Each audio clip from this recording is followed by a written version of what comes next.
weekend. GGP Sports presents a winter sports exclusive.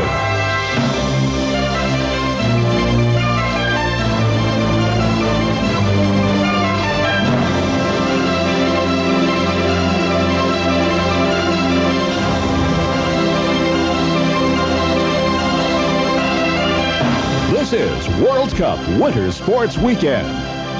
And now your host, Barry Tompkins.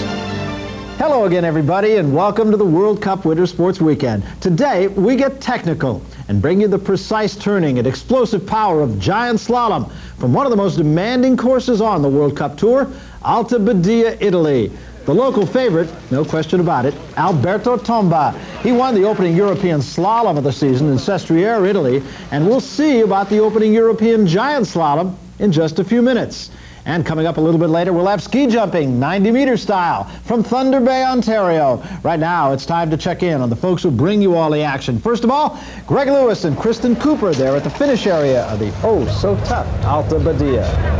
The opening Giant Slalom of the European World Cup season begins here in Alta Badia on a course, Kristen Cooper, that really tests the racer's every skill. Well, and in the 90s, the skills of Giant Slalom are changing as well. It's very difficult and aggressive skiing that we see now, as opposed to the more smooth and subtle style of Giant Slalom we saw in the 80s. Now the racers literally throw themselves down the hill with utter abandon. Really exciting.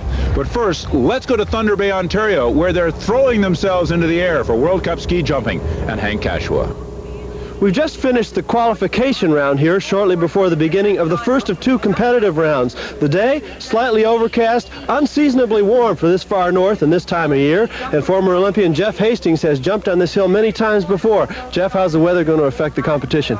Like you say, Hank, heavy day out here, not much air moving at all. The jumpers would rather see it coming up the hill, gives them a little something to ride on. Technique is what's going to matter here as a result. The other thing on this hill, very long flat coming into the takeoff. As a result, you have to create your own rhythm. In my mind, this is going to help the veterans, but there's some real exciting youngsters that we're watching here too. So the weather, potentially a great equalizer here, should contribute to some very close competition here from Big Thunder.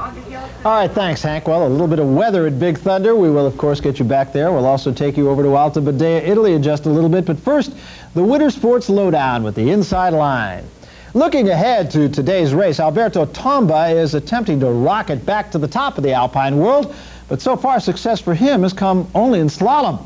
Just 1 year ago, Tomba suffered this severe crash. That came in the Val d'Isère Super G. He broke his collarbone, but his comeback now with a vengeance. Tomba is dominating like the Tomba of old.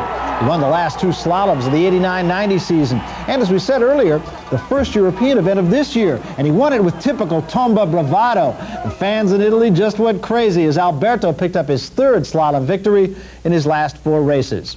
You can imagine the fans' reaction should Tomba win it today. You might have to imagine it, though, because Tomba is in a giant slalom rut. After winning the gold medal in Calgary, Tomba has gone through a GS drought. Nearly 3 years without a win. Is the new, more aggressive style that Coop talked about finally catching up to this classic skier? Or is Tomba just simply out of GS shape? Whatever the case, La Bomba says he is ready to win the World Cup overall title. But he won't do it without giant slalom points. We'll see if Alberto is back to his 88 GS form in just a few minutes. Dan Jansen, known as the Shark of speed skating, finally appears ready for the Olympic Games. 3 years ago in Calgary, you might recall, he was a favorite in both the 500 and the 1,000-meter races. But his sister died of cancer hours before the 500-meter final. Troubled, Jansen fell. Then he fell again in the 1,000. He did not medal at Calgary. But now the Shark is back, and he seems as hungry as ever. During a recent World Cup event in Karazawa, Japan, Jansen glided to a second-place finish in the 500-meter sprint. He was just 0.14 of a second behind Uwe Jens May of the newly unified German squad. Jansen is now charging hard, and with his family tragedy now behind him, he could once again be a favorite come Albertville and 1992. Already a favorite is Bonnie Blair, America's only female gold medalist from Calgary. The 26-year-old is still atop her game. She won the 500-meter sprint at Karazawa by a whopping 0.3 of a second over Japanese native and crowd favorite Seiko Hashimoto. Back home, you have to ask yourself, is the ski industry making do in the midst of this economic question mark? Well, resort owners, retailers, and merchants have to ask themselves, are they among the walking wounded? Are they limping along with small crowds? Pete Liebengood says the R word, recession, is on everybody's mind, but it doesn't seem to be on everybody's lips.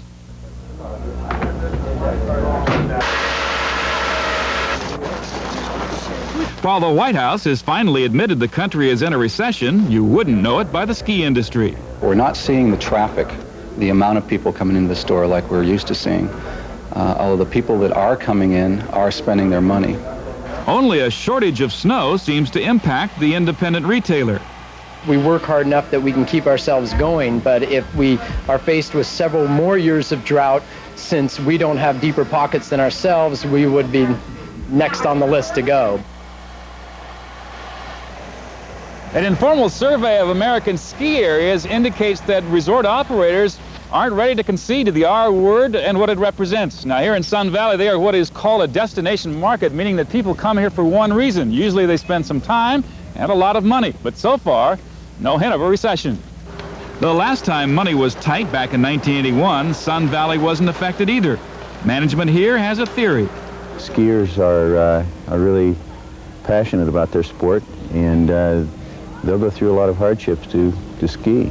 Visitors to Sun Valley support that theory. As long as the shipbuilding industry in Virginia's going, I'll be skiing. I don't believe in the recession. In Vail, Colorado, the story is the same. Business is good, and the R word goes unspoken. From the amount of people that are here, it doesn't look like it's really hard hit. The ski industry hasn't seen it, but the business world has. And there's your bottom line. I'm Pete Liebengood reporting for World Cup Winter Sports Weekend. And finally, before we send you back out to Alta Badia, GGP is proud to announce a new charity for the 5th annual Plymouth Celebrity Ski Classic from Lake Tahoe's Heavenly Valley. Stars from sports, stage, and screen will ski, fall, probably more emphasis on the latter than the former, and donate their time to raise money for the Starlight Foundation, a nonprofit organization granting wishes to seriously ill children. That event will take place February 9th and 10th at Heavenly and Harrah's Lake Tahoe. As you can see, it's always a lot of fun, and you can catch it right here on GGP. Right now on GGP, the first giant slalom of the European World Cup swing, Alta Badia, Italy, and this could be a doubly sweet prize for Alberto Tomba, should he bring home a giant slalom title before his ski-crazed countrymen. Greg Lewis and Kristen Cooper are standing by to bring it home to us when the World Cup Winter Sports Weekend continues. World Cup Winter Sports Weekend is brought to you by Plymouth and your local Plymouth dealers, who invite you to test drive a Plymouth today. By Visa, it's everywhere you want to be. And by Miller Lite, the official beer sponsor of NASCAR.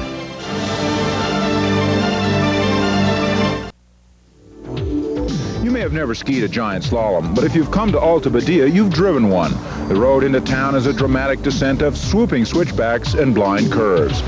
Like the driver, the racer must negotiate a precise line to survive, but the driver does it with a foot on the brakes, and the ski racer with both feet on the gas.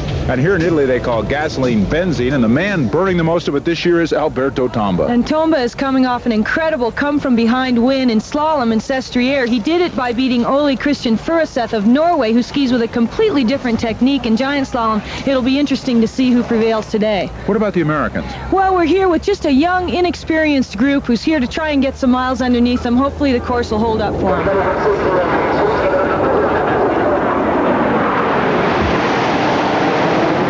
The first to leave the start house is Johan Wallner of Sweden. And the last time I saw him ski, we were in Shigakoga, Japan, on a very different hill, very different snow. He got a third there, his best World Cup performance ever.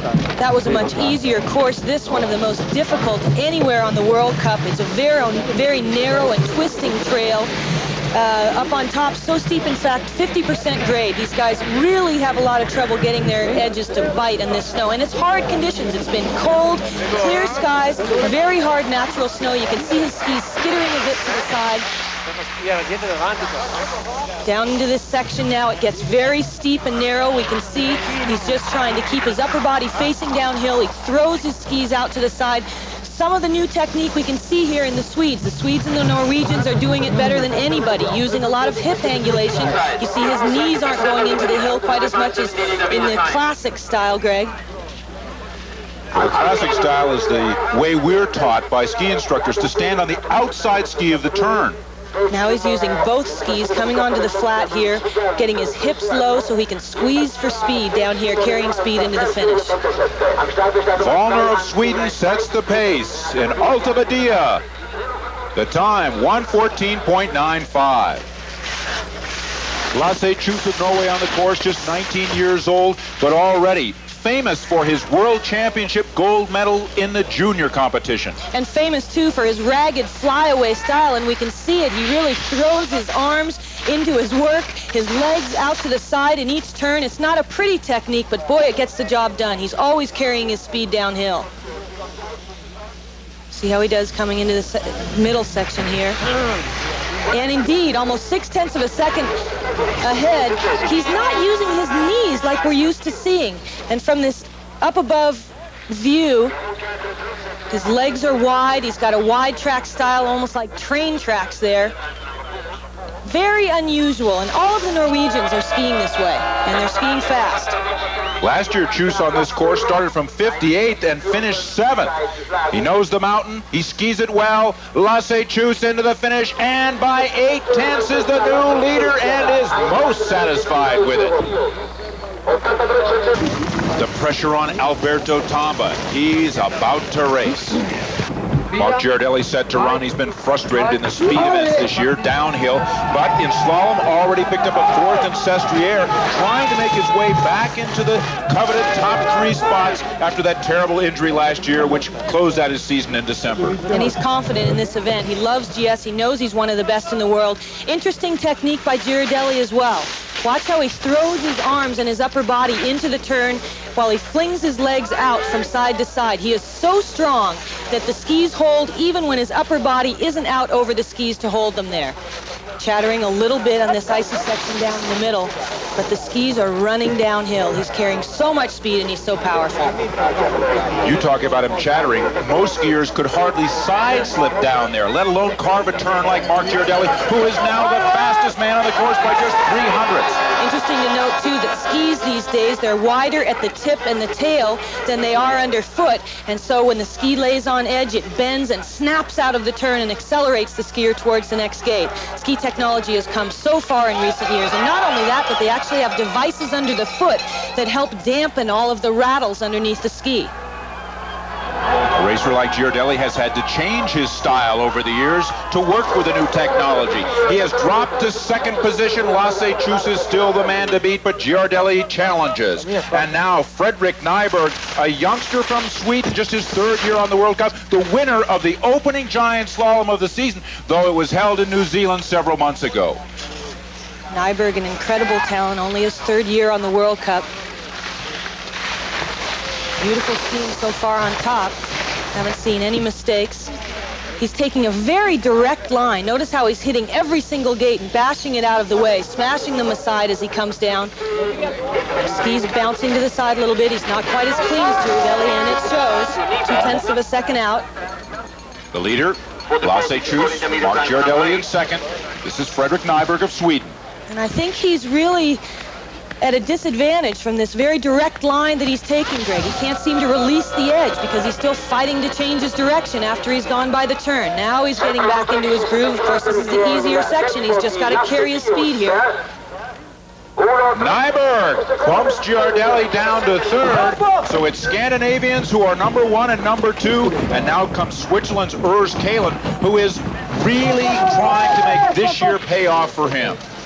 Spoke with his coach this morning, who says that Urs deserves some payback for all of his hard work. He's the hardest worker of the Swiss team. He was the first one on the training hill this morning, and normally he's the last off the training hill. And teammates, in fact, make fun of him because he works so hard, and yet he's had so little success.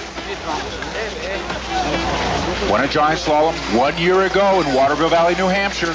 An abrupt technique, Greg. You can see him very abruptly right at the gate. He puts all of the pressure on and off. That's part of this new technique. As I said, it's not always pretty, but boy, does it work. He throws his pressure onto the ski right at the gate. 2/10 out there. Urs Kalen, Swiss racer, 12th in Mount Hutt, the first giant slalom of the year. He could make up some time here on the bottom if he mellows out his style a little bit, so he gets more subtle on his edges. And there, look, he's the first one to take a tuck position down here at the bottom, really trying to squeeze speed. Beautiful, subtle weight transfers there. He has made up time. Urs Kalin, the leader by 32 hundredths. When we return, Alberto Tomba skis.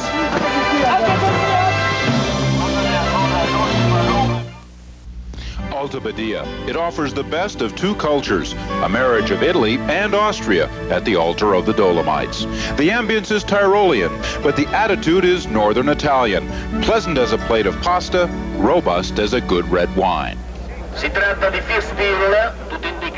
Leading the standings here in the Alta Badia Giant Slalom, it is Urs Kalin of Switzerland. Two Scandinavians follow, but now Alberto Tomba, the superstar of this entire nation, attacks the course. The crowds are going wild. They have waited, climbed the hill to see this man ski. And ski he does. He is so powerful, 190 pounds, and beautiful technique. He really is a master of the classic Giant Slalom technique. You can see how he keeps his skis underneath him, much more so than the Scandinavians. He's not throwing them out to the side. Nonetheless, Greg, he's able to make his turn in such a small period of time, and that's what's happening in Giant Slalom. The turn has become more of a comma, where it used to be a long half moon in Giant Slalom. Alberto Tomba hasn't won a Giant Slalom in 2 years. The split almost a second faster than Urs Kalin. Tomba carrying the same momentum to this course that he had in Sestriere where he won the slalom. Look at those clean, crisp arcs. His knees are working the turns. He's crouched low. His hips are low. His coach says maybe too low, but it's serving him well today. I think we may have been deceived by his coach, the former great Gustavo Tunney, who told us this morning that Tomba's not really up to GS form. Here he comes. Can he take the lead away? He does. Alberto Tomba, #1 in this first run so far by more than a second. America's Nate Bryan will be skiing in a moment. Here comes Ole Christian Furisev, the last 2 years, the World Cup Giant Slalom champion, and he's the man with the most radical example of the new technique. Well, first of all, he's so long and lanky for a technical skier, but watch his knees. They really don't drive into the hill as we're used to seeing. He uses his hips more, extreme hip angulation. That way he can throw his skis out to the side and let them do the work while his upper body is always facing downhill, driving downhill. Attacking the course, assaulting the course. He was only 11th in the opening. And a big mistake there, Greg. It looked like he went right through that gate. I'm not sure that both skis passed around the poles, which has to happen for him to be legal. We will check that in the replay. Ole Christian Furisev, even if he is still in this race, was a full 8/10 behind at that intermediate, behind Alberto Tomba, his nemesis. Nothing graceful about his technique, but boy, does he attack. Banging the poles out of his way. Tomba's time on the lower left. Furisev. If the run is good, is he close? More than a second behind the leader, Alberto Tomba. We look at it again. Both skis have to pass around the right side of this gate. Watch his left arm. It should catch the pole. As it does, no way. He's disqualified. America's Nate Bryan in the start gate. And this is a very small man, only 5'8", 140. Can he generate the power that Tomba has? He's an incredibly talented athlete and powerful. Good skiing right up there on top. No problems whatsoever. Bryan's been dominating the Europa Cup and the NORAMs. Really nice skiing. I'm impressed. He just won his first few World Cup races, and he's attacking it like a champion. Little bit of trouble there, lost his arm and back, but he pulled it back together, and there, trouble again. What a fighter. He's back in the course. He probably didn't even lose that much time, Greg. But he's been thrown off his ideal line, and he's out of the... Well, they're bucked out of the course. A DQ for Bryan. Let's take a look at his original problem up here. He comes in perfect position into that rut, though. It knocks him onto the inside ski, but watch this recovery. What a natural athlete. Nate Bryan will not race in the second run, but the best of them will when we return to Alta Badia. Well, we have our answer. Alberto Tomba is back. Right now, he is the best of them. What a first run. 1:12.26. That's more than a second faster than Switzerland's Urs Kalen and a second and a half better than Sweden's Fredrik Nyberg. Mark Girardelli stands just 1/100th of a second behind Nyberg. You might recall, incidentally, that Girardelli, a three-time World Cup champion, is also coming back from a crash, one that knocked him out for practically the entire 89-90 season. He hasn't had a top three finish since that time. We'll see if Girardelli can climb up there and if Alberto Tomba can hang on. Remember, 2 runs in Giant Slalom. We'll get back out to Greg and Kristen in just a few minutes. Right now, an update on American developments in our Miller Lite U.S. ski team report. The U.S. men's downhill team has showed surprising depth so far this year. A.J. Kitt and Tommy Moe followed up top 15 finishes in the first Val Gardena downhill with 2 more in the second Val Gardena downhill. Kitt, in fact, broke into the top 10. He finished 9th, while Moe matched his 13th place effort from the day before. In the 3 European downhills this season, the Americans have had 2 racers in the top 15 3 consecutive times. On the women's side, injuries continue to be the big story. National Super G champion Krista Schmidiger joined her sister Kim, and stars Diane Roth and Christy Turgeon on the injured list. Krista injured her ankle while skiing in Meringen, Switzerland. The good news, though, Krista will return in a couple of weeks, while the others, Kim Schmidiger, Roth, and Turgeon, are gone for the year. We're just about set to take you back out to Thunder Bay, Canada for the second round of the 90-meter jump. But first, let's open up our Albertville files. Remember the Jamaican bobsled team from Calgary? 4 guys that just wanted to be in the Olympic Games so badly that they formed the first ever Jamaican Bobsled Federation, and that's all you need. Just like that, an invitation to the Olympic Games if you've got a federation. And what do you know, man? Jamaica was in. Well, something similar is about to happen to Jason Gasparoni and his father Enzo. Together, they are the Republic of San Marino ski team. Like Jamaica, San Marino is not exactly a winter sports mecca. It's a mountainless republic situated in eastern Italy. But Jason and Enzo are determined to compete on the international level. And as Greg Lewis says, they're even more determined to do it together. The most famous father-son combo on the World Cup is the Girardellis of Luxembourg. 3-time overall champion Mark and his tyrannical and driven father Helmut. They're rich, famous, and forbidding.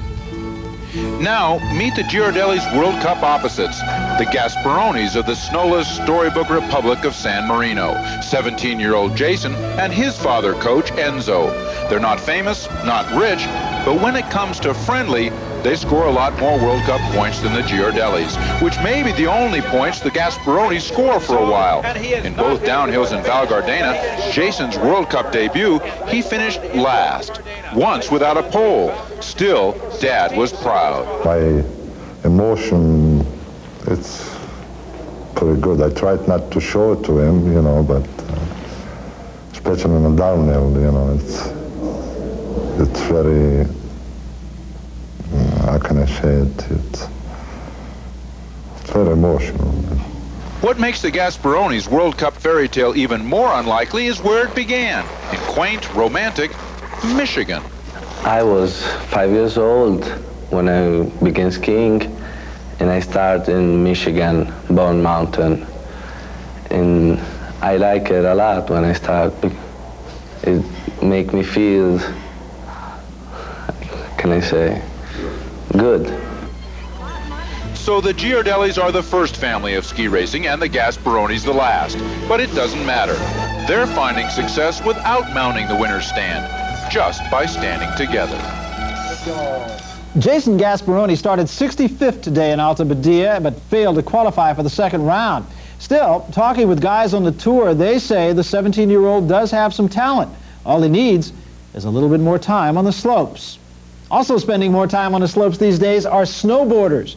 Just a couple of years ago, you might recall, shred heads were a major headache to alpine enthusiasts and to resorts. Now, though, snowboarders are a major force in the winter marketplace. The craze has caught on. It's no longer a fad. Snowboarding has arrived. In virtually every ski resort across America, snowboarders are shredding down the slopes. Within the last 6 years, snowboarding has gone from radical fringe craze to a mainstream sport. Snowboarding is something that's here to stay. It's one of the sports that is starting to establish itself not only with the skateboard and surf types, but with alpine skiers as well. In the past, snowboarders were frowned upon for their wild, unconventional ways, but the days of the shred-head dude that's totally gnarly attitude and riding style are gone. Snowboarding lessons, courses, and equipment have made this sport more respectable and appealing to the traditional recreational skier. Snowboarders are on ski resorts. Skiers see it. It looks fun. They may not want to ride the half pipe, but, you know, there's nothing wrong with making a few turns down that slope. For an industry that's recently seen hard times, snowboarding has been one of its few bright spots. Prior to last season, sales of boards and accessories doubled every year for 5 years, and many ski areas are now selling 50% of their lift tickets to shredders. In fact, snowboarding has become so popular, it's even grown into a full-fledged World Cup sport. So, dude, the next time you see shredders ripping down a mountain, take a second look. Someday that day-glow wonder could be you. Snowboarding in the Olympic Games? Don't laugh. It could be on the way. We're on our way to Thunder Bay in the 90-meter ski jump. Hank Cashawa standing by with Jeff Hastings, and gentlemen, a familiar name atop the leaderboard. We're right in the middle of the second round of competition here on the 90-meter jumping hill at Thunder Bay. And Jeff Hastings, no surprises, as the 28-year-old Austrian Andy Felder is leading the pack. Andy likes the smaller hills. He proved that at the World Cup opener in Lake Placid. He won there on the small hill. Here, extremely stylish jump, as you can see. Right on his tails, though, Dieter Thoma. He's an explosive youngster from West Germany. It's going to be a dogfight. Second round action continues from Big Thunder as World Cup Winter Sports Weekend continues.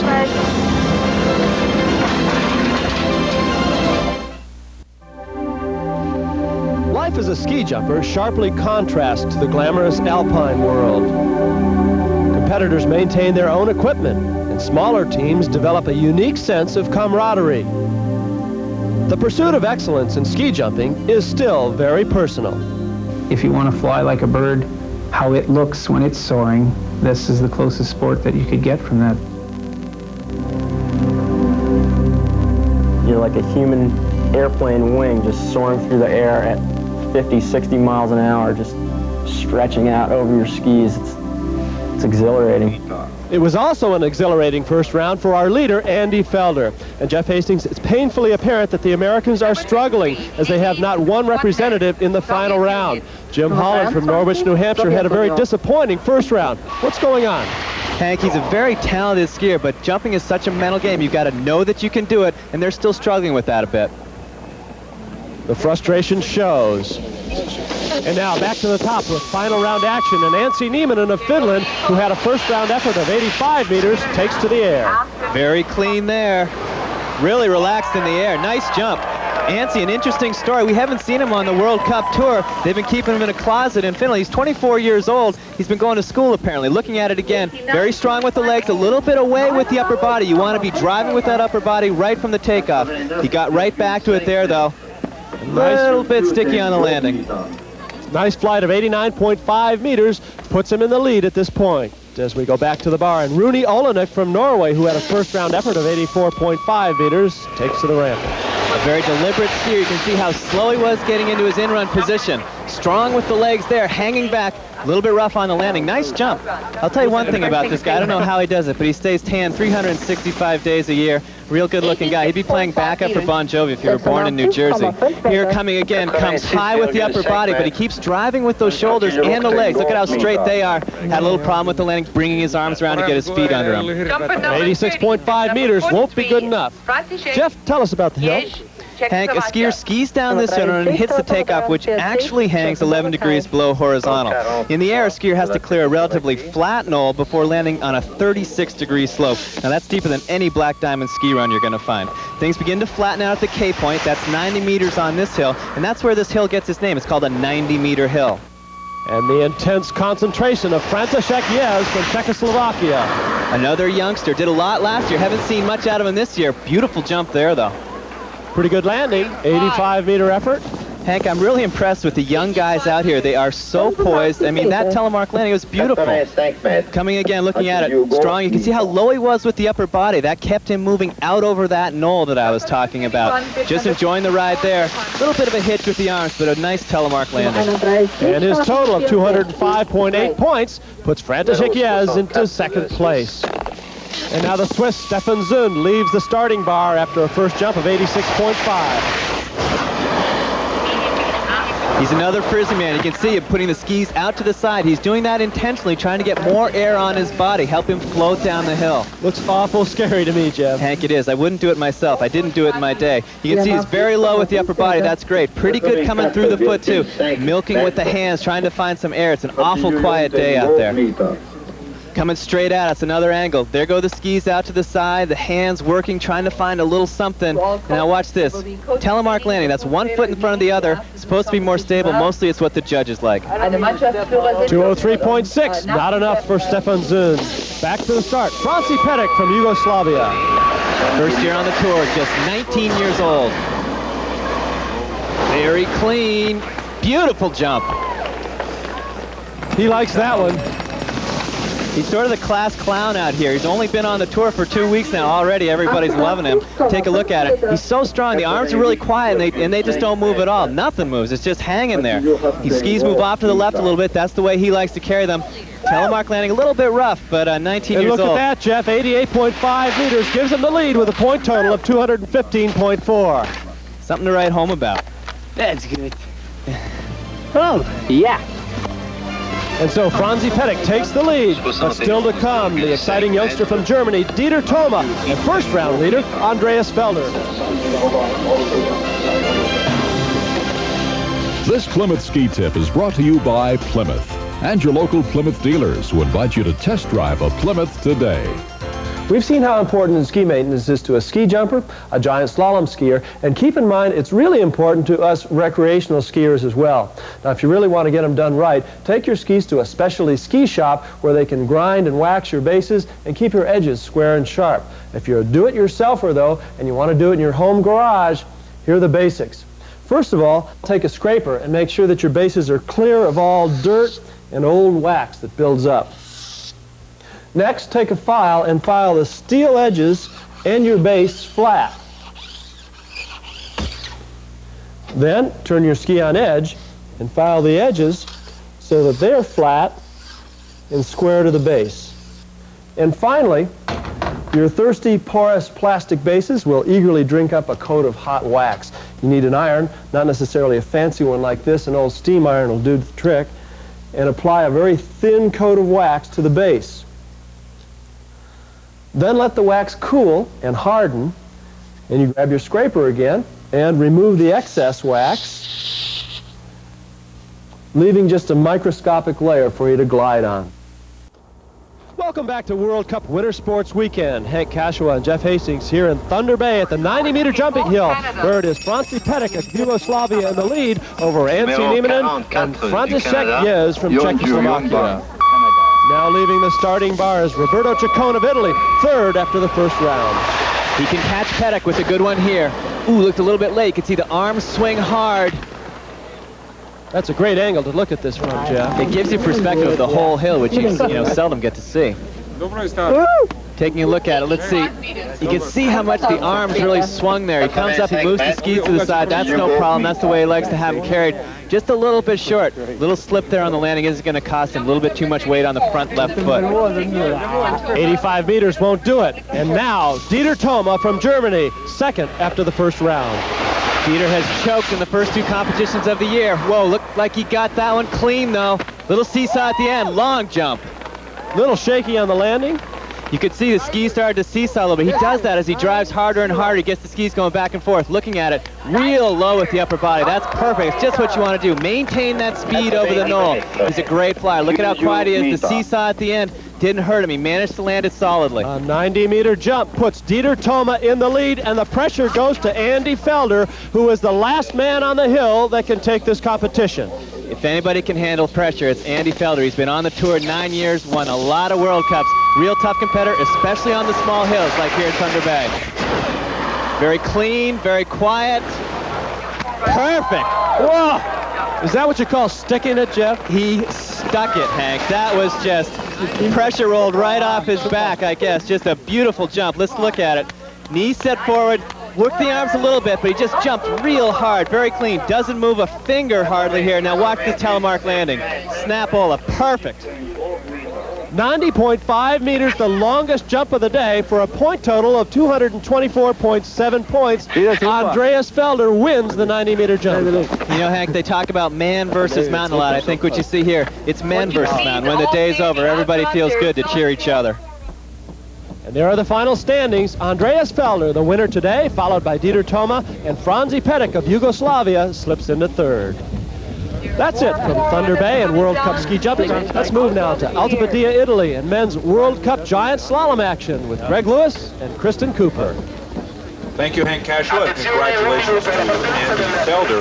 We return for the second run of the giant slalom here in Alta Badia with Alberto Tomba holding a decisive lead. No Americans qualified for the second run, and this is Mark Giardelli.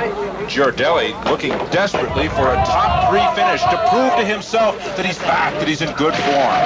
Skiing very aggressively and with a lot of confidence in giant slalom, much more so than we see in downhill, where he still has quite a bit of fear of the speed. Giardelli with incredible timing and strength and a really solid stance over his skis, what you need to be nowadays with the kind of turns that they're making and the power that they're generating out of each of these turns. A little bit of trouble with his inside ski there. Back on track. So tough not to be catapulted into the void. Mark Giardelli, 27 years old, in his 12th year on the World Cup. The split comes up. Giardelli has taken the lead away from Rudolf Nierlich. Giardelli, a 3-time World Cup champion. Such a fight down this steep Alta Badia course. Really having to hang on tight and yet not wanting to hold on to those edges for too long, wanting to try and let the speed go between the turns and generate some speed to carry down here onto the flat. It's a fine line of working hard and working too hard. He has the experience to know how to ride that line. Giardelli scoots in with more speed, and yes, he is now the man to beat with a 2-run total of just over 2 minutes 30 seconds. Fredrik Nyberg of Sweden. Now, Nyberg was faster in the first run than Giardelli, but only by 1/100th of a second, so he cannot relax here at all. But Nyberg had his share of troubles on the first run as well. If he can have a flawless run, he can easily pass up the racers who have come ahead of him. But he needs to ski better than he did on the first run. He took a very direct line on the first run, and in fact, the first run was a much straighter course. See how he does in the turns. He's throwing up quite a bit of snow. That gives you an idea of how much they're slowing down in the turns, trying to use the turns to actually generate speed, Greg, as opposed to slowing down in between. Fredrik Nyberg at the split. He is 900ths faster than Mark Giardelli. 900ths. That is nothing to enable him to relax, though. He's still got to attack. Getting his arms caught in the gates a little bit, but his legs are so strong it hasn't even knocked him off balance. Really stylish skier. Down here at the bottom, you can see him working for speed, almost stepping from gate to gate. Smashing every gate as he turns into the flat. Nyberg tries to go down low. Good visibility. The sun's come out. Nyberg doesn't catch Giardelli. He was ahead at the split, but he is dropped behind by 1900ths. And here comes Lasse Kjus, the young Norwegian. Everybody's talking about him. In fact, Giardelli, the man he's trying to beat right now, is his idol, the man he emulates. This skier from Norway wants to be best in all events. And he loves this hill. He raced his very first World Cup race here in Alta Badia last year, and he was 7th, coming out of the 57th position. This guy is a fighter, no doubt about it. Greg Lewis along with Kristen Cooper, Alta Badia, Italy, giant slalom competition, the leader after the first. There's Tomba, but now Juice splatters down the hill. Let's take a look at what happened to Lasse. He's just making the transfer of weight when his downhill ski gets caught in the rut there and it bounces him over the tops of his tips. No chance. Can Mark Giardelli remain atop the standings? Alberto Tomba will race when we return. Barry Tompkins back on our Winter Sports Weekend studios. We will take you back out to Alta Badia to catch the second run of Alberto Tomba. Can he hang on to his commanding lead? Stay tuned and find out. Also, a reminder to stay tuned to GGP and its continuing coverage of the World Cup Tour. Up next, Freestyle skiing from Blackcomb, British Columbia, Canada. Keep an eye out for times in your area. Mark Girardelli has the lead, just 2 racers left, but those 2 racers are Urs Kalin of Switzerland and the local favorite, Alberto Tomba. Let's get you back now to Greg and Coop. First, it is Urs Kalin, second after the first run. And Kalin is the last Swiss to have won in this discipline, and that was a year ago in Waterville Valley, New Hampshire. Since then, of course, their greatest star, Pierman Zurbriggen, has retired. Urs would like to lead the team to the kind of success that Pierman brought the Swiss. And what an aggressive start he's having to this run. Made an incredible amount of time down on the bottom on the first run, but knows he needs to ski a cleaner run here on the second to have a chance to beat Tomba. Throwing his skis to the side and into the turn, in and out, off his edges as quickly as he can. The speed comes when the skis are gliding, not when they're edging. Kalin split, combined 2-run time. He is only 200ths behind Girardelli. Can he make it up in the remaining part of the course? Remember, he was slower than Girardelli on the first run, so he's got to be good on the bottom. Kalin pulls this off. His teammates won't be teasing him anymore about his work habits. These last turns so important to carry speed onto the flat. Once you're on the flat, there's no way to make speed. Did some inspired gliding down here on the first run, and once again, look at him searching for speed. Girardelli's time, lower left. Kalin comes across, and yes, he has taken it away by 1/10 of a second.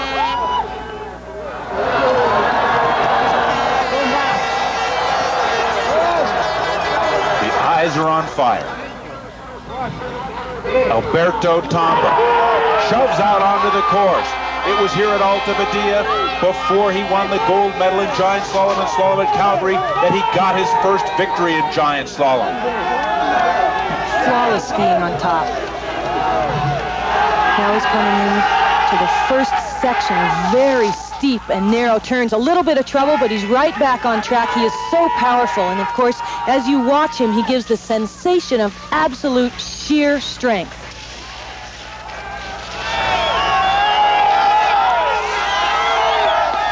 Flawless there, down into this narrow section here. So aggressive, working forward with his arms. 2-run combined split coming up. Tomba, 1.14 ahead with 2-run times ahead of Urs Kalin. He was 1.13 ahead after the first run. So he hasn't lost any time on this second run, skiing a little bit cautiously in that middle section. Didn't take any risks that he didn't need to after he made that mistake on top. He knows he's got a real pad here. As we come into the more gradual section of the course, this is where Tomba will excel. He's got the power to make speed where speed doesn't exist. Here he is, works every turn. Alberto Tomba across. 1.35 is his 2-run total time, faster than Urs Kalin. Tomba wins again.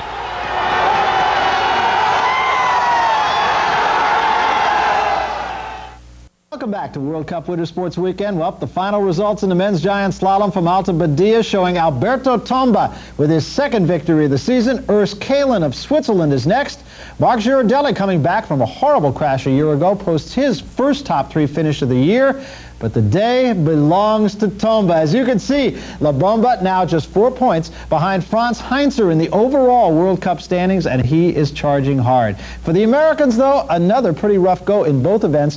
Nobody qualifies for the second jump in Thunder Bay. Nobody qualifies for the second run in Alta Badia. But Nate Bryan showing some definite promise, skied aggressively today, and so Visa, as part of its continuing effort to further develop American skiing, proud to donate $1,000 to the U.S. ski team on behalf of Nate Bryan. For now, for all of us here at GGP, I'm Barry Tompkins.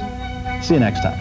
World Cup Winter Sports Weekend has been brought to you by Chrysler, where luxury is engineered to give you the advantage. By Visa, it's everywhere you want to be. By American Airlines, proud official airline of the United States ski team. And by Descente, official skiwear supplier to the Canadian, Swiss, and Spanish ski teams. It's technology you can wear, and wear, and wear.